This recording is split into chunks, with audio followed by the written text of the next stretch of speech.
We are absolutely delighted today to have all of you here to join us to hear Kevin Plank tell his story about Under Armour. And it is truly a story of an entrepreneurial commitment, a passion for excellence, and a global vision.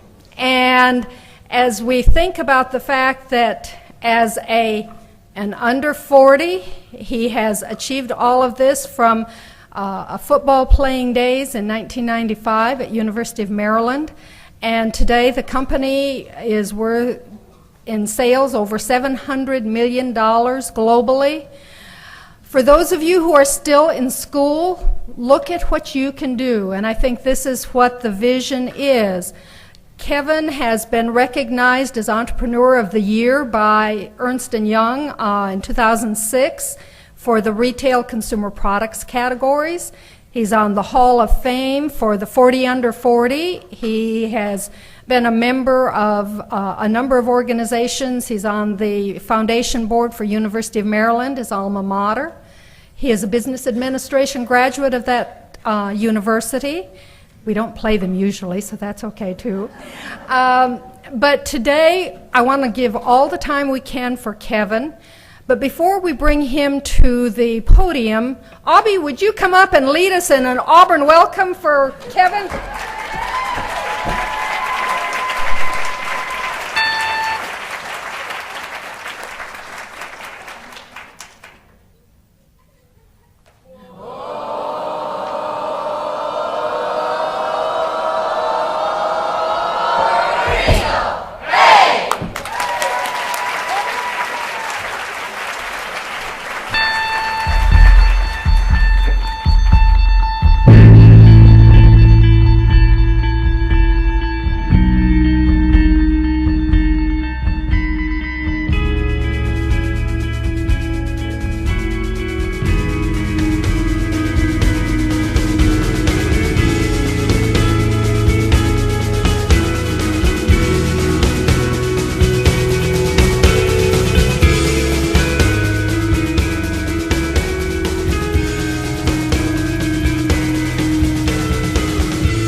This is Under Armour. We need some noise at the things like that.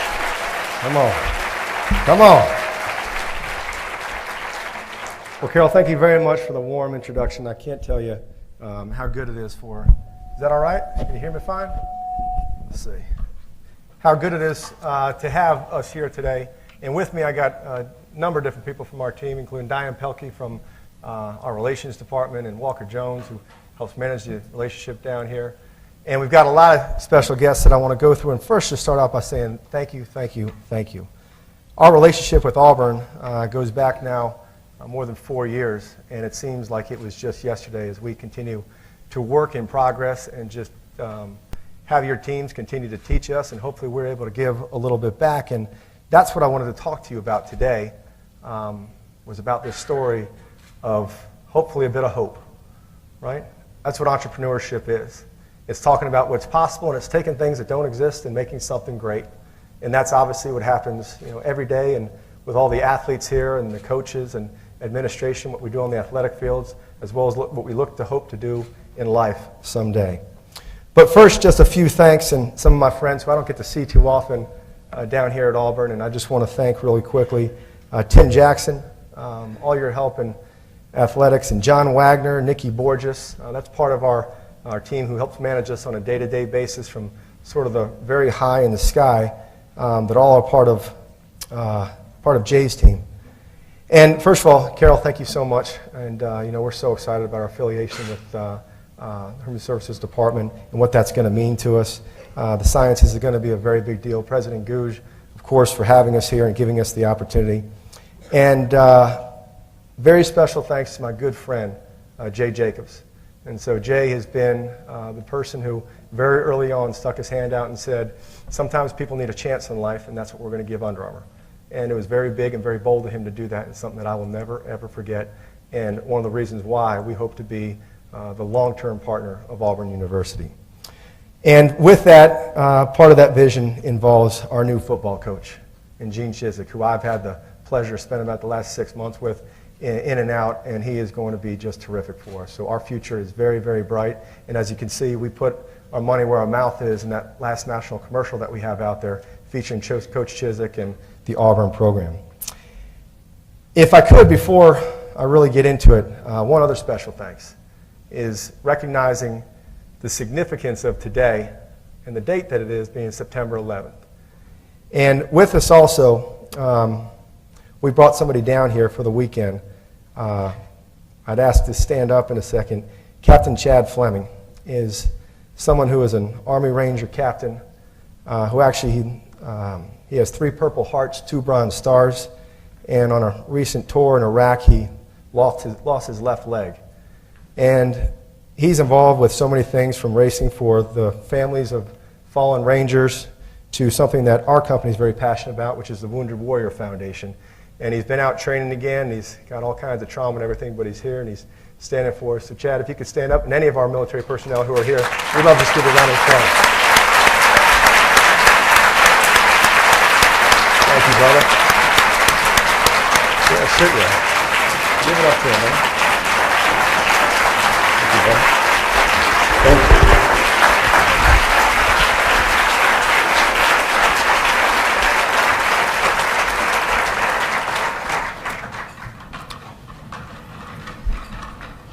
Only in America, and there's not a day that goes by that we don't say that. So our brand, it began on field, and as you can see, we make bold claims. We like to do it with things like saying we are football. And that is a very important part of the foundation of our company and of our brand. But since our founding back in late 95, early 1996, we've become so much more than that. And so to give you a little perspective and showing how we represent not just the football team here, but all the teams on campus, of a little bit of how we've evolved over time, we have something we call a team report I'd like to share with you, which gives you a little idea of what Under Armour has been up to for the last 12 months and frankly the last 13 or so years. So with that, we'll run the Under Armour team report.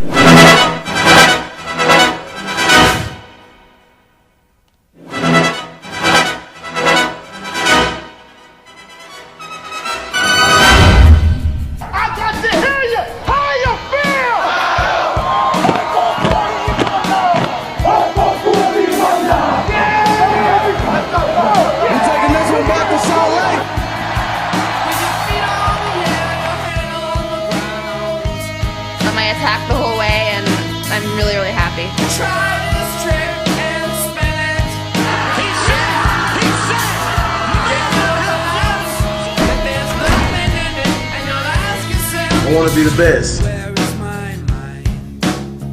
Where is my mind? Where is my mind? Under Armour is not just what we do, it's who we are.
Like I say, I'm not going to, I thought Christy did such an amazing job in the other room too. I'm going to lean on videos and all sorts of props and gimmicks to get me through the next 30 minutes or so with you. So bear with me, but we'll try and keep it interesting for you. So our mission, it's where it all begins, right? It's when you sit down, you put pen to paper, and you decide who are we, what do we stand for, and where are we going.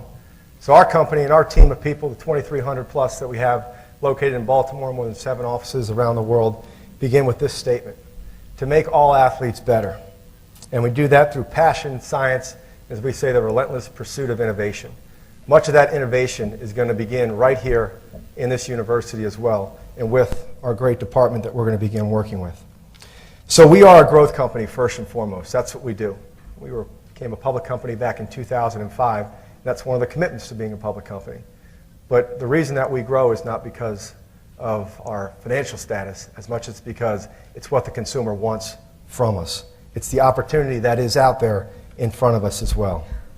And part of our success to date, certainly a driver of our success in the future, is that our brand was built on field with today's athlete. Our mission of making all athletes better, we do it with this relentless focus on performance and innovation. We see ourselves as the athletic brand of this generation.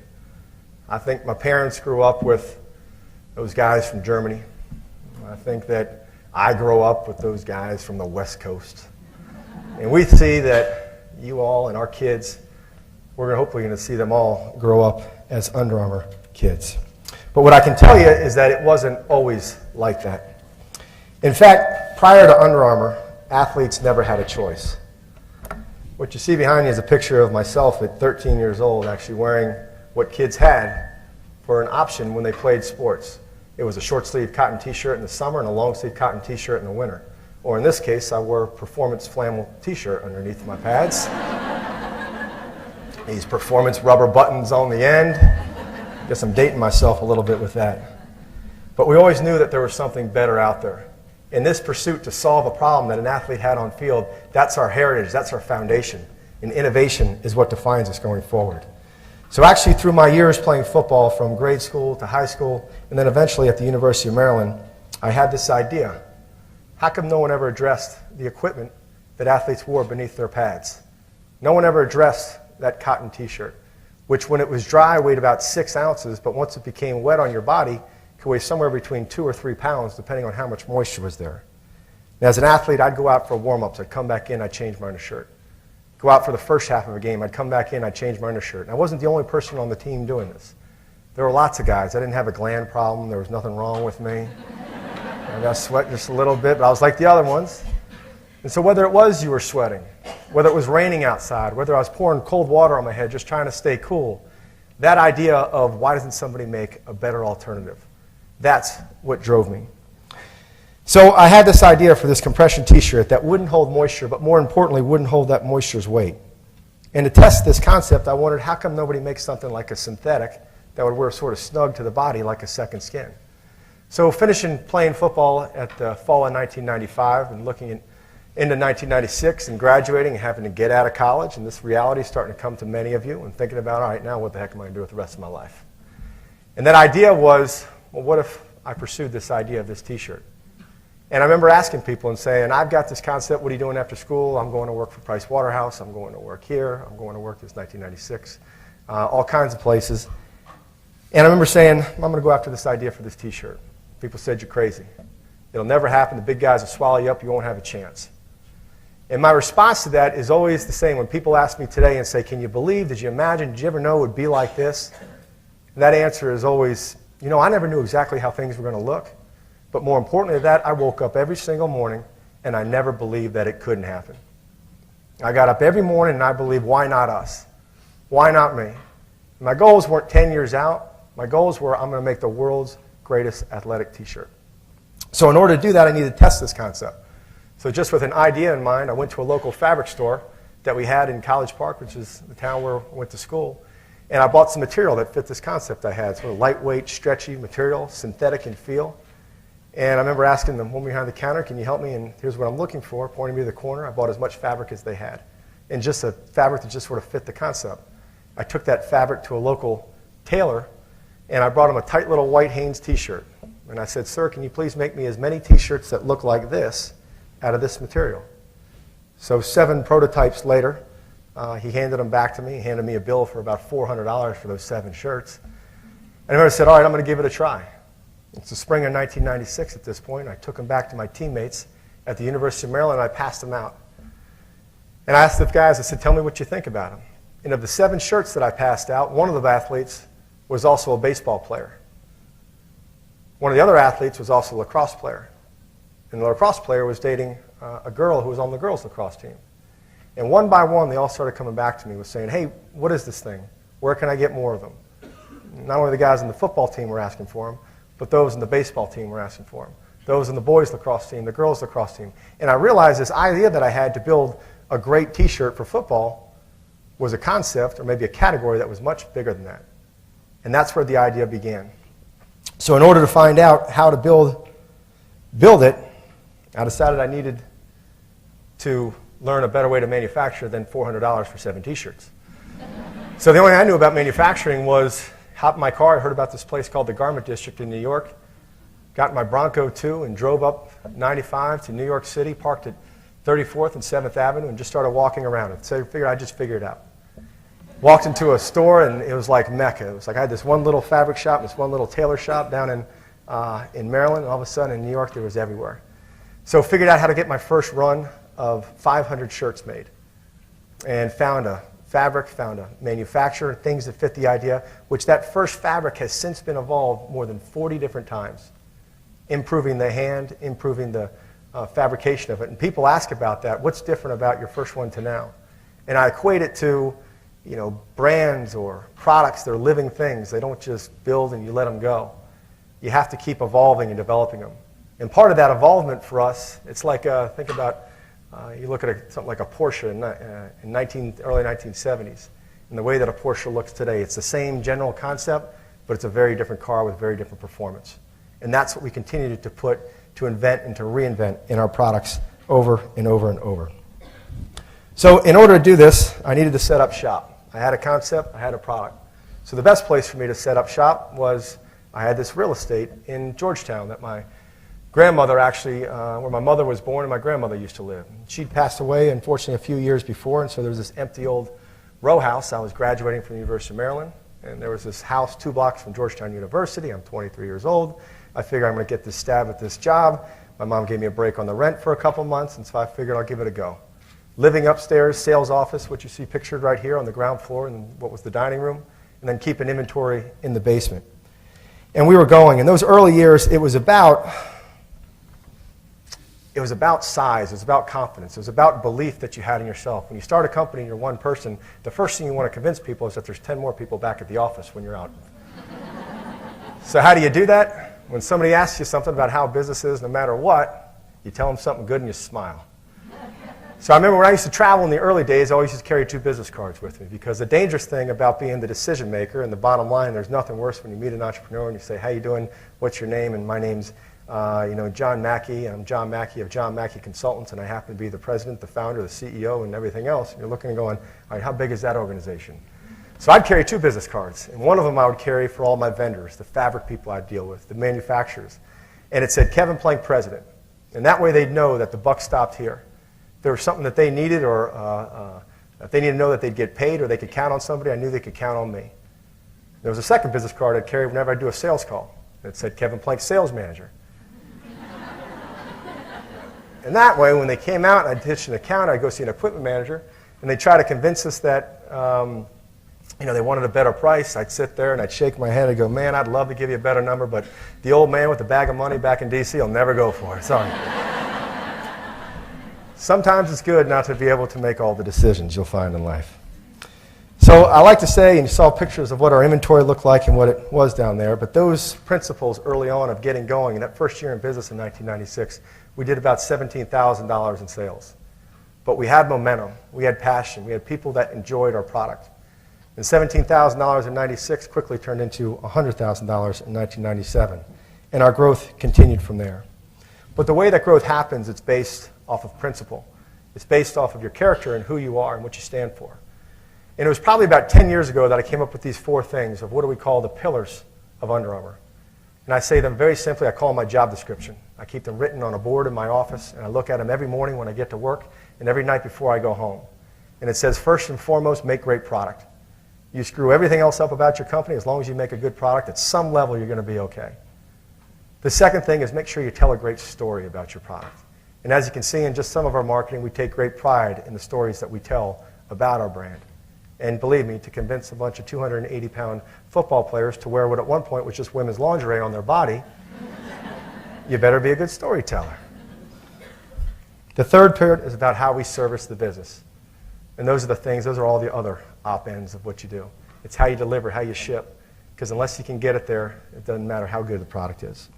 And fourth, and most importantly, and a word you'll hear me mention a lot, is team. It is about your team. It's about the people that you associate, the people that you affiliate with, and it's the way of who and how that defines you. And that culture could be the most important characteristic of Under Armour. So if I could, I want to talk a little bit about story. And in our story, it goes back to the importance where we found story. What's behind me is the first national advertisement that our company ever ran.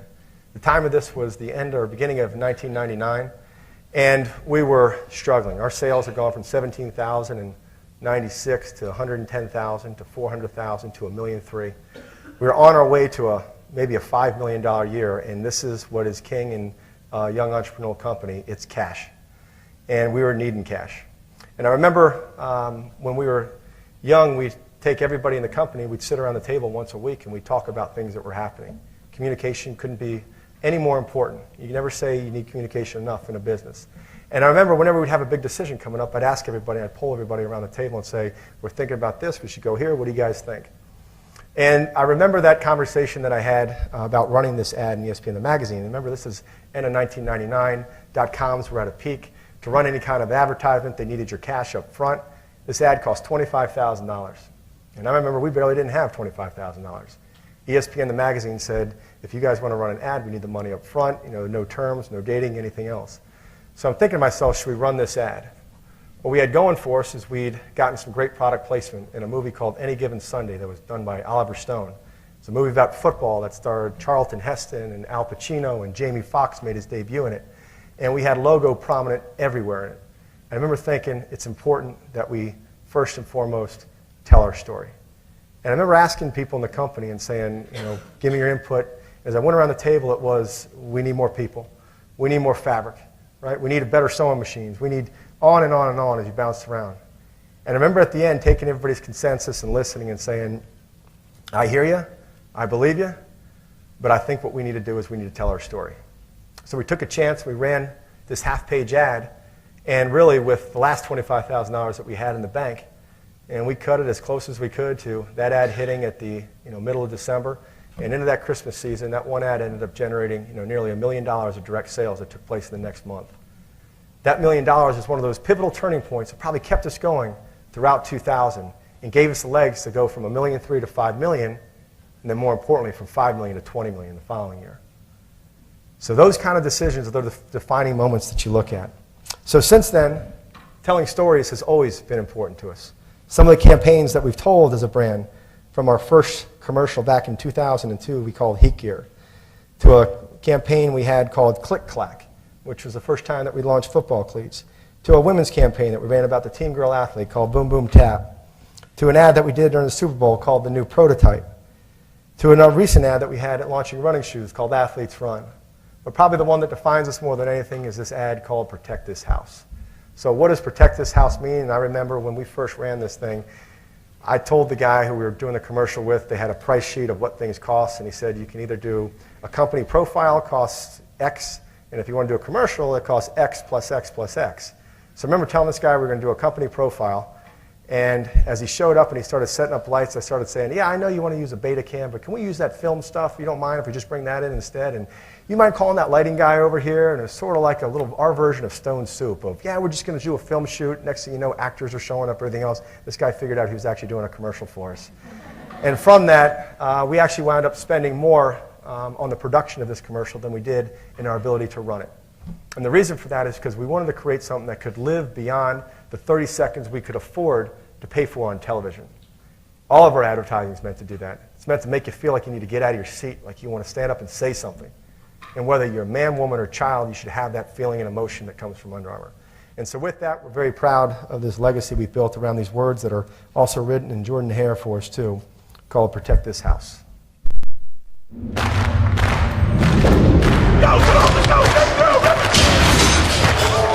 We started this thing, and now that we're on top, everybody's trying to knock us off. It's us versus them. We must protect this house. Will you protect this house? I will. Under Armour. We must protect this house. Protect this house. We must protect this house. We always want to protect our house. It's time for us to protect this house, baby. Protect this house. Will you protect this house tonight? Protect this house. We must protect this house! We must protect this house. Protect our house. But first off, we must protect this house. We must protect this house! We must protect this house. We must protect this house. We must protect this house. We'll protect this house tonight. Yes, we will. Rise up and protect this house. We will protect this house. We must protect this house.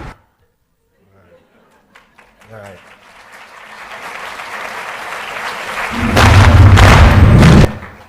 So as you can see, we like that statement, and it means something. It hits people. So what it means a little something different to everybody, and that's okay. But what it means to us, it means protecting our team, protecting what we're building. And with that, our company is much run like a team. You know, we use slogans, we use themes. You know, our company, we say, is, I came right out of school and right into, beginning Under Armour, and I never knew anything different but that team environment. So to me, it's how I run our company. Sales and marketing is like offense. Manufacturing and distribution is like defense. Finance and IT are like the special teams. What you find out, it's not about one team being on the field at the same time. Everybody seems to be on the field at the same time.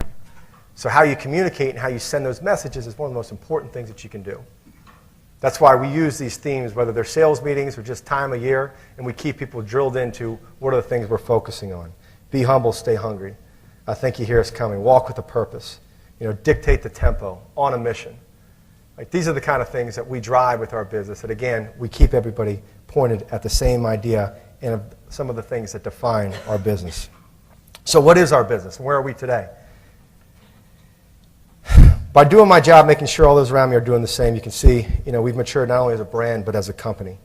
We have more than 2,300 plus employees today. I told you our office is in 7 parts of the world since being a public business, and we're affiliated with some of the greatest organizations, leagues, and schools in the world. And probably at the heart of that is our flagship university, and it's about being an Auburn Tiger, War Eagle. Thank you very much for that.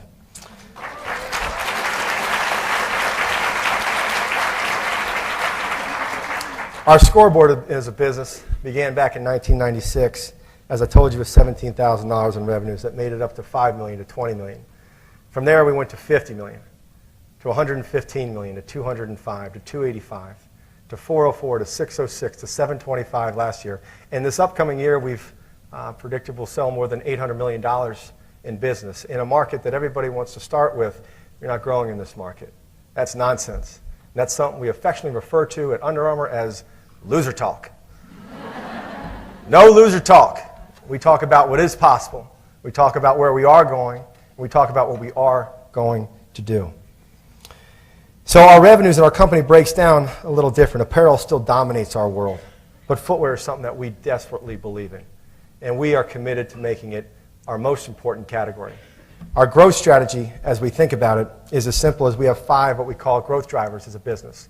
First is men's apparel, second is our women's apparel, third is footwear, fourth is international, and fifth is our direct-to-consumer business.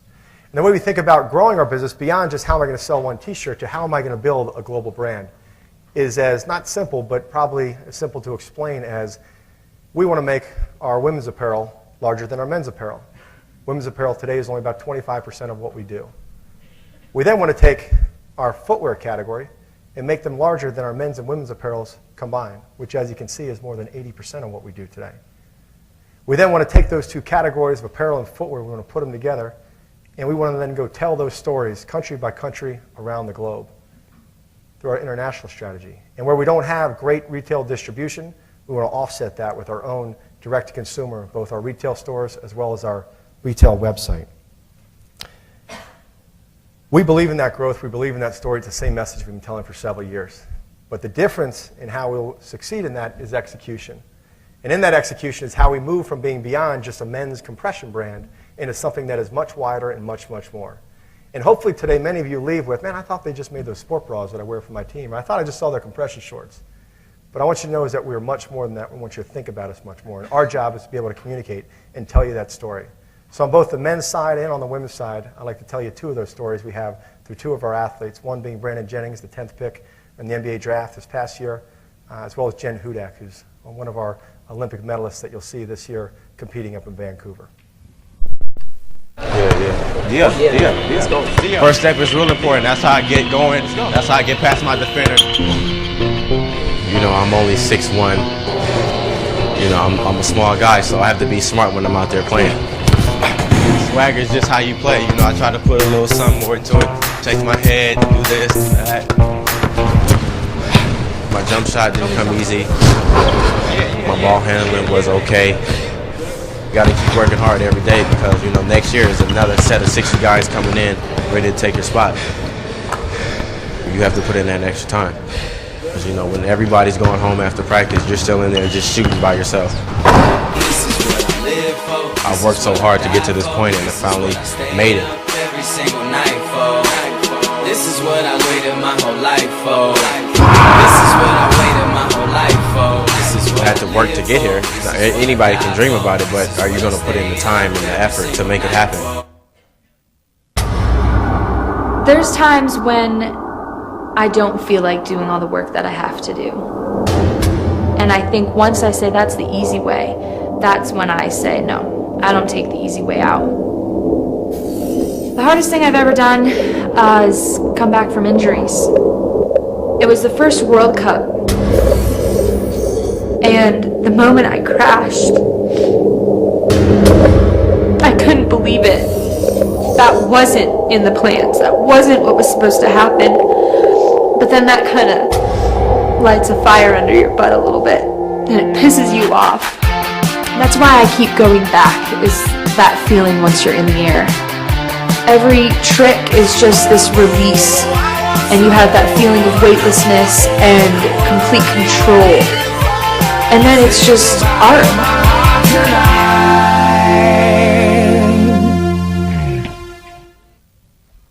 Two great athletes and two great people that we're very proud of and be able to tell those stories. And some of that storytelling you see here is much of what we look to bring to Auburn University as we continue to tell people how proud we are of this relationship.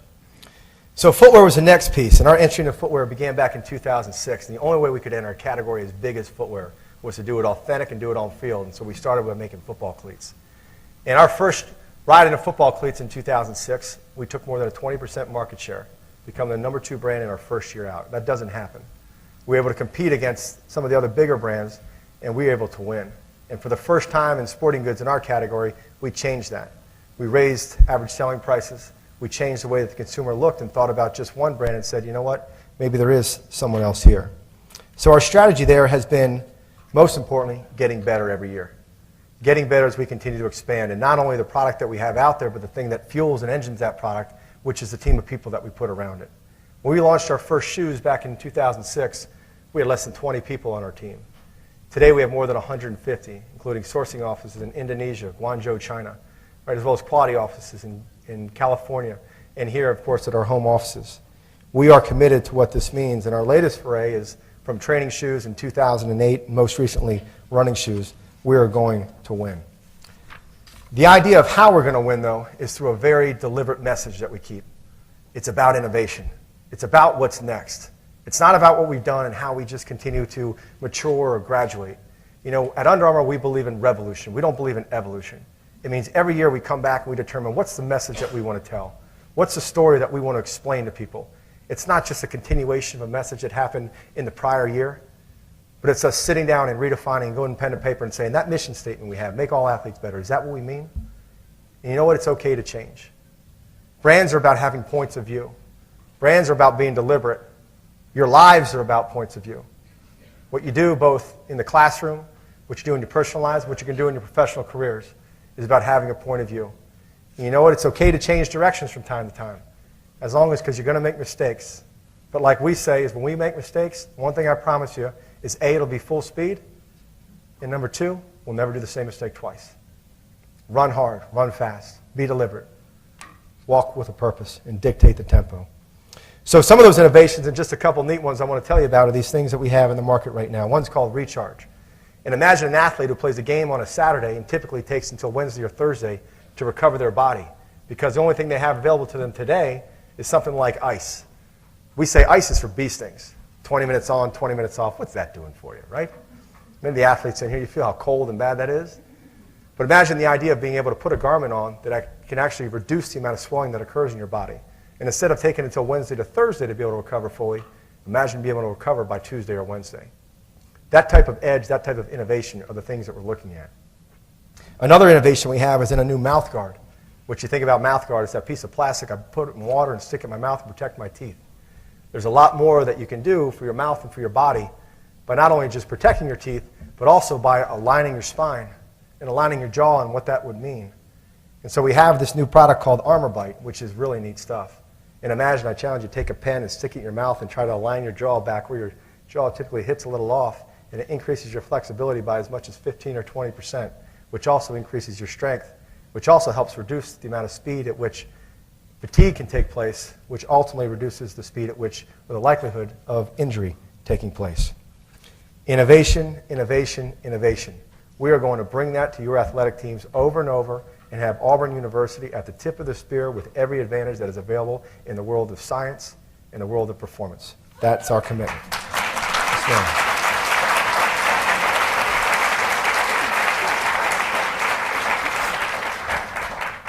But you asked us to speak about global just a little bit, and I want you to understand that our mind begins there.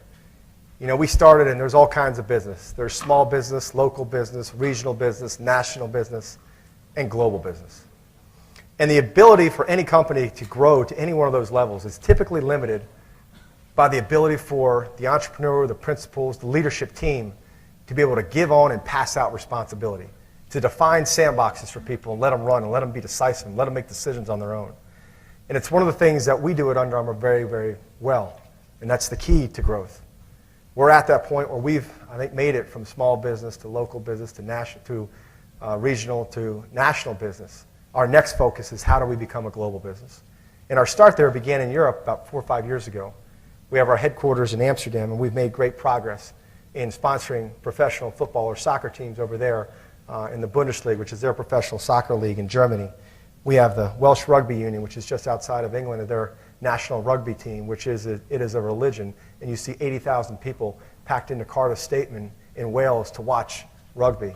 And you sit there with Prince William and all the other royalty that's there. And I'm not very good with royalty. I've learned that one thing.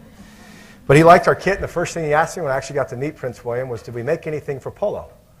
And I thought to myself, well, not yet, but I'm sure that we could if you want to. And he wanted to know about polo. So we didn't talk about polo. I asked him if he wanted to talk about Auburn football, and that didn't hit him either. But where else we've been is beyond that is the other side of the world in Asia. And some of the next launching ground we have is what we're going to be doing in China. And part of the preempt into China has been the success that we've already felt of our business in an market like Japan. We know that we can be global because of the success that we've seen in Japan. We've been doing business there for the last nearly 10 years. And our business is something where, man, business just takes a while. You press, you press, you press, and then finally when you think it's never going to happen, all of a sudden things begin to happen. We began our business, as I said, in Japan more than 10 years ago, and it took them up until 2007 to reach $35 million in sales. Then all of a sudden in 2008, $35 million went to $75 million. This year, their business will close in on $100 million, as these guys have built not only just a brand that we've sold a bunch of stuff, but probably the most authentic athletic brand in the world, where the big guys, the Adis and the Nikes, are more on the fashion side. The Japanese brands are like the Asics and Mizunos. They're just really very basic and boring. Under Armour's in the middle with strength. And to see how our brand translates internationally, I wanted to show you a quick video.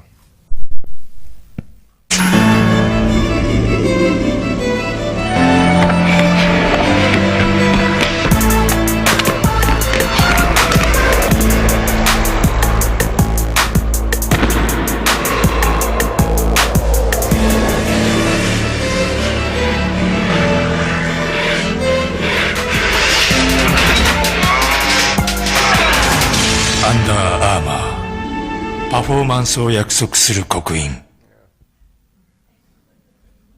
It's cool when they say that in a language, isn't it? I think he just said protect this house. But that idea is that's what trust is. That's how you build. It's about picking your right partners. Because we wouldn't have the ability to go over there and do that ourselves. But what we do have the ability to do is to pick the right team of people who understand our culture, our message, what we believe, what we stand for, and be able to translate that for us in local markets. And the thing that makes us so excited about the Under Armour opportunity is not only what we've done so far, but more importantly, what we haven't done or what we haven't touched yet. We have yet to sell our first T-shirt in any of the BRIC countries, Brazil, Russia, India, or China. Right? We've just gotten going in Europe. China is an untapped market for us yet. And more importantly, even back here in the States, there's so much for us to get into, and there's so much opportunity and legwork in front of us. As you can tell right now, I know that within the sciences here that we have a lot of apparel and development people too. I'm recruiting you. I'm not going to lie. I want you to come work for us. We want the best and the brightest, because that opportunity is in front. I want you to be the one of the people who say, I was there when I heard Kevin talk, and I joined the company then. And remember when we were less than $1 billion? Now, believe me, we still have plenty of opportunities to screw things up. It's about execution, and it's about our ability to pick the best people and pick the best team for ourselves, too. We don't know how this thing ends. We have no idea. But we know that we get up, we put our work boots on every day, and we go to work, and we're very proud to do it. We do it with a smile on our face, and we do it with a tremendous amount of pride. Not only the pride that we feel at our headquarters, but the pride of what we know we represent out there in the market. We know what we represent at all of our partners, all of our leagues, all of our teams, and we know what we represent here in Auburn, Alabama. As I mentioned earlier, is that we see ourselves with an opportunity. This is not your grandfather's, not your father's brand. We are the brand of this generation. We have the opportunity to do something very special and very, very great, and we're thrilled to have that chance. And as we think about that, there's a lot of pride that goes in with that, and hopefully you feel that, and hopefully you hear that from us today. Our team is motivated, our team believes, and we have a shot. And with that, we appreciate the shot this school has given us. And so with that, I'd like to end today with one final story of when you do it the right way and you figure out a way to make that 30 seconds pay a little longer, sometimes you get lucky with things like this.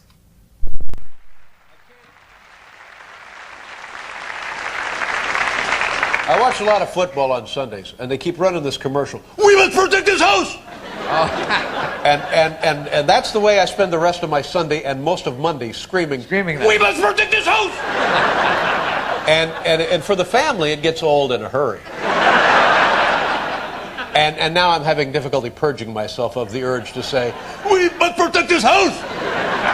Well, don't purge yourself. Just go with it. Why don't you try one? Try it? I don't know if I can do it. Let me hear it. Let me hear it again. No, I've done it 8 times. You try it. I gotta try it.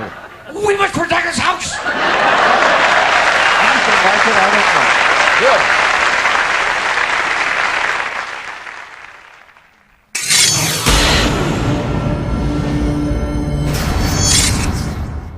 Thank you, ladies and gentlemen, very, very much. We appreciate it.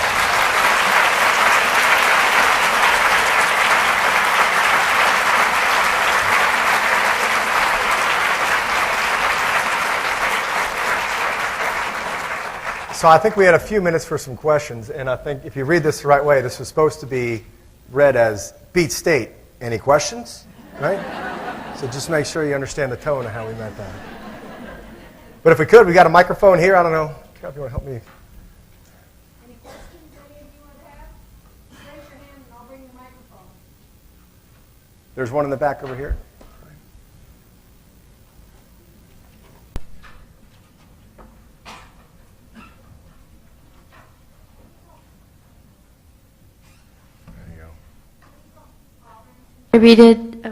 How do you feel that Auburn has contributed to your growth of your product, and what has that partnership done for your business?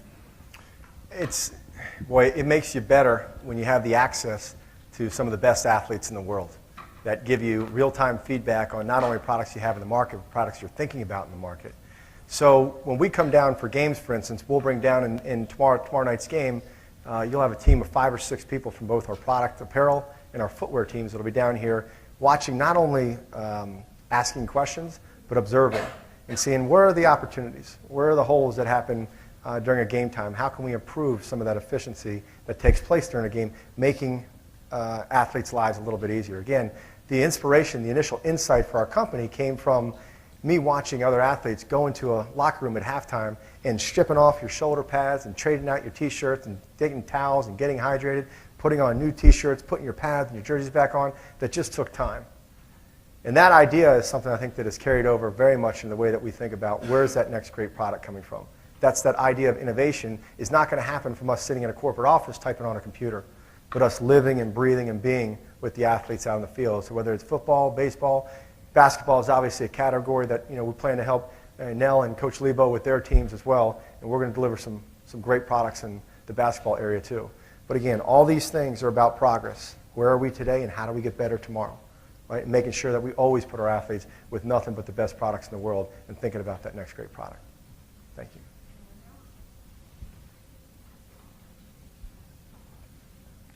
Great. So what's the predictions? Any scores for tomorrow? Anybody got any ideas? Come on, it's State. We're going to take State, right? It should be a good game, though. It should be a terrific game. It should be a terrific game.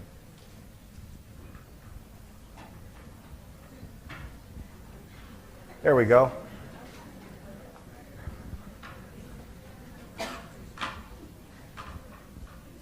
I have a question. Is Under Armour contracted to any other colleges or universities besides Auburn? Yeah, certainly. So our relationships are with Texas Tech, University of South Florida, Utah, who was 13-0 and kicked the pants out of Alabama last year in the Sugar Bowl. Amongst others, a good one. That was a cheap laugh, wasn't it? University of Maryland, University of Hawaii. And, we continue to look for, again, our goal is not how do we become, we don't want to be ubiquitous. We're not for everybody. And that's just the way that we see ourselves, is that we see ourselves as special, right? We see ourselves, the opportunity that we have with our universities as a privilege. And so we want to be very selective about that process. We want to be very strategic about both geographically who we partner with, as well as just from a cultural fit standpoint. And that's why, frankly, the relationship that we've had here at Auburn University with Jay Jacobs and the entire athletic department, as well as now the relationships that we have and we continue to forge on the academic side, just seem to get better and better, every year. So, yeah, the academic side is very important. I think that's a part of our broader strategy beyond our relationship as official footwear supplier to the NFL, as our relationships that we have with Major League Baseball, more than 100 players on the baseball side, with the NBA, and really, and you saw, some of our Olympic athletes, not only in Jen Hudak, but Lindsey Vaughn, who's going to be the big story of the Olympics, of the Winter Olympics. I'm sorry, I wouldn't take that away from our previous speaker either, coming up here in just a few months. I got one question, and I just wondering what's your special strategy to market your brand through different culture, like some emerging market like China or other foreign countries have a great market potential? Yeah. Thank you. The unique thing about entering new markets is that not unlike the experience you had of going from high school to college, or that you'll go through of going from college into the workplace, you have this opportunity to reinvent yourself. You've built a career, you've built a base of knowledge, and then all of a sudden you have a chance to go and meet a whole new set of people and tell a whole new story. So we don't find ourselves limited by saying we're this compression brand that has to start with apparel. In some markets, we may very well begin with footwear. In some markets, we may begin with apparel. Some markets, we may lead with women's. Some markets, we may lead with basketball. And so you have to balance that out with what are the appropriate markets and where is the correct return. And that's what, for ourselves, we've spent the last year of 2009 where people have dealt with growth for ourselves. We've grown 16% in the first half of the year. And part of that growth comes from us where we think that we see ourselves as a much greater grower than that. But at the same time, we've taken this opportunity of a tough environment to get better at our business. And it's things where we decrease our inventory. We can increase our top line. We can increase our bottom line, which we've done 27% in the first half of the year as well, over 2008. Where we also have done things like increase our cash. We went from a year ago, we had $16 million of cash on our balance sheet, to this past quarter, we delivered more than nearly $80 million of cash on our balance sheet. And again, for companies that can do that, in these times, we just secured a new $200 million revolver for our business. So the foundation that we're laying right now is not about how can Under Armour be this nice local, regional, national business, but how are we putting in place a multi-billion-dollar platform to be a global brand. And so that presence that we'll have in those other markets, we've been planting seeds, for instance, in China, what you've seen with the harvest that we've done in Japan so far, and frankly, what will come out in Europe very soon. So we believe that that message can vary, and we believe that we can deliver a point of view that will give us something different, something special in all those markets. Yes, sir. Yeah. Where do you do your performance testing on all this clothing and materials? Is that in-house, or is that pushed out to different academic units? Carol, we're speaking about that now, aren't we? You better answer that question. Yes, that's something that we want to talk about, Dave, so we'll see you in a few minutes. Did she ask you to ask that question, Dave? We've had great affiliations. NC State has a terrific materials department there. We've been affiliated with for a very long time. The University of Connecticut has somebody named Dr. William Kramer, who's actually one of the scientists who inspired me to start Under Armour with this thing they did with DuPont called the DuPont Lycra Studies. And it was back in 1995. It was this first piece of document I saw that said it showed 20 different athletes wearing compression shorts, where it proved that by wearing a compression short, you could improve your performance by 14 to 16% with a certain amount of Lycra protection. Because what that would do, and the idea of compression, if I was to explain to you what makes Under Armour special or unique, what's the science, is the idea is that by the basis of compression, it reduces the amount of excessive muscle vibration that you have. It's called proprioception. So when I walk or you go for a run, I run like this, right? All of a sudden you see my leg and my muscles are shaking, my skin's shaking, my fat's shaking, everything's moving on my body, right? So when I wear compression, it holds my body together, and it prevents it from shaking or moving so much. So by preventing it from moving so much, it means my muscles don't get tired quite as quickly. And as I said earlier, the leading indicator to injury is fatigue. So the more that we can reduce fatigue, it can increase performance, and what we talk about at Under Armour is the last 2 or 3 minutes of a game that give athletes that extra edge and advantage at the end of a ball game. So we hope to do more here, though, at Auburn is one of the things that we're also down here speaking about today.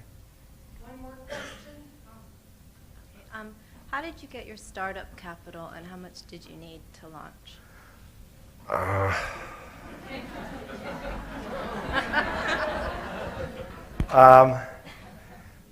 When I started Under Armour, I graduated from college. I was always a pretty good entrepreneurial kid. So as a football player, you weren't allowed to have a job. So one of the things I used to do is I found out that on campus, I had this girlfriend my freshman year. I tried to order a dozen flowers. Nobody had any flowers. I had to call the local florist. It was like $80. I couldn't afford them. Ended up going to my mom's house and picking flowers from her bushes, and she didn't like it. So I came back the next year, and I said, well, what if I started a flower delivery business? So one of the things I did was this thing called Cupid's Valentine Rose Delivery. I'll tell this story quickly. But I had this artist. I went out and got him and had him draw up this Calvin and Hobbes cartoon. I never paid a royalty on this, so keep it quiet. But I had a picture of Calvin beating Hobbes in the head saying, why didn't you get me flowers for Valentine's Day? And I went in the Yellow Pages, and this is pre-internet. It's back in the early 90s, and found a wholesaler who had wholesale flowers. I bought these flowers directly from Colombia. And I bought about 1,200 flowers. It made me 100 dozen sets of roses. I put around campus all these signs for Cupid's Valentine Rose Delivery. My freshman year, I set out and I delivered 100 dozen flowers. And it was myself and my girlfriend at the time, who's now my wife, who helped me assemble those first 100 flowers. I had 2 guys help me make the deliveries. Delivered all 100 flowers, $25 a piece plus a $5 delivery charge. Grossed $3,000. The whole thing cost me about $1,000. Pocketed $2,000. It was a great experience to say, I'm going to do this next year. Sophomore year, came back and did 250 dozen flowers. My junior year, came back and did 650 dozen flowers. My senior year, we came back and I delivered 1,187 dozen flowers. And I remember that number because I was trying to do 1,500 dozen flowers. So one of the lessons that you learn as you go through life is that 2 things. Is number one, make sure that your opportunity cost, those other 313 dozen flowers that I watched die that day, make sure you don't have inventory that can die on you. So the grocery business wasn't going to be an option for me. And another key learning is make sure the people you have working for you can count to 12. So these are some of the very basic lessons that you look for in life. So when you come to Under Armour and you ask for a job, or if we get any of you out there and we ask you how many 12 is, don't be offended. You can use your toes. It's okay, right? So it's a long story behind that. But basically from there, I'd had some startup capital. So I had about $15,000 or $16,000 in cash when I got going. And through being pretty good and having pretty good credit throughout college, I then spent my first 2 or 3 years out of school destroying my credit. So the 5 credit cards and $40,000 in available credit that I had from them And I figured, I was 23. I was the smartest guy in the world. Coming out of school, I could do no wrong. I got this T-shirt idea. I got these buddies playing ball. I'm going to send them some shirts. The orders will start flying in. I'll be on Easy Street in no time. And I was quick to learn that that's not exactly how life works. You get up, and you put it together every single day. And it began to happen from there. And so that I blew through the first $15,000. I blew through the first $40,000 in credit cards. And then I went out to family and friends. And there was time where, I sold 10% of the company for $10,000. And that same 10% of the company today would be worth over $100 million. So that would have been a good investment. But when I did the investment, though, I remember saying, all right, I'm going to sell you 10% of the company for $10,000. And they said, okay, we'll do it. Let's fill out the paperwork. I'm like, no, I need the money now. Okay, I'll write you a check. No, we need to go to the bank. Cash flow is king. Any of the entrepreneurs you're in the room, as you're out there, make sure you save your money. Make sure you don't be afraid to spend it, though. Put it to the right uses. And do the right thing, and a little bit of luck will come to your side as well. So with that, listen, it's been a tremendous pleasure having the opportunity to tell you a little bit of the Under Armour story. Thank you all very much for having us. Really nice. Thank you. Thank you very much. I think you all agree why we invited Kevin to be our executive in residence this year. What an inspiration. And at this point, Dr. Linda Jo Cannell has a small token of appreciation for Kevin. I know you agree with me that he made this an interesting, colorful, and memorable experience for all of us. We'd like to make it a memorable experience for you. Thank you so much. Thank you very much. Very good.